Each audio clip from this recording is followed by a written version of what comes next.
Renungan pagi 22 Julai bertajuk, Apakah yang harus kuperbuat? Bacaan firman, maka kataku, Tuhan, apakah yang harus kuperbuat? Kata Tuhan kepadaku, bangkitlah dan pergilah ke Damsyik. Di sana akan diberitahukan kepadamu segala sesuatu yang ditugaskan kepadamu. Kisah Para Rasul 22 ayat 10. Dalam buku Kisah Para Rasul, Paulus menceritakan tentang kisah pertaubatannya ketika dalam perjalanan ke Damsyik sebanyak 3 kali. Ini bukan sahaja menekankan titik perubahan yang amat penting dalam kehidupan Paulus, tetapi juga menunjukkan bagaimana dia menggunakan kisah ini pada masa dan tempat yang berbeza untuk menerangkan pekerjaan Tuhan dalam hidupnya.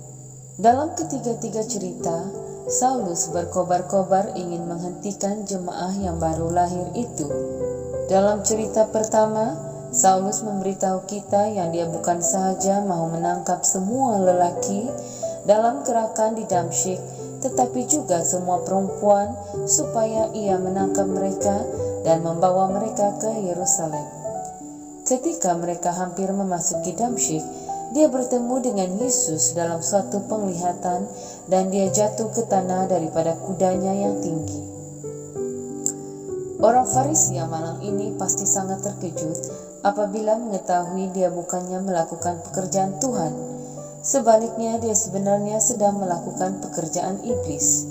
Dalam menganiaya para pengikut Yesus, dia sendiri sebenarnya sedang memukul Tuhan.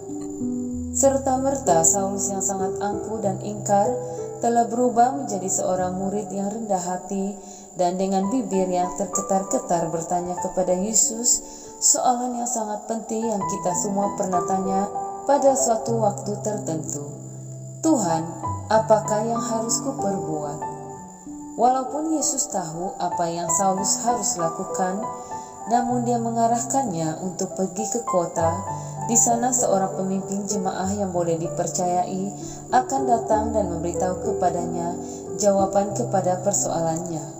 Seringkali pada masa-masa kebingungan yang besar, Tuhan bukan sahaja akan memilih untuk berbicara kepada kita secara pribadi, tetapi juga akan membawa kita berhubungan dengan orang lain yang Dia akan gunakan untuk membimbing kita.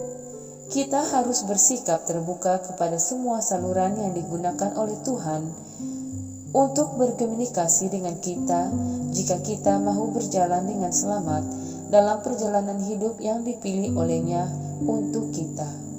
Sekian, Tuhan memberkati. Shalom.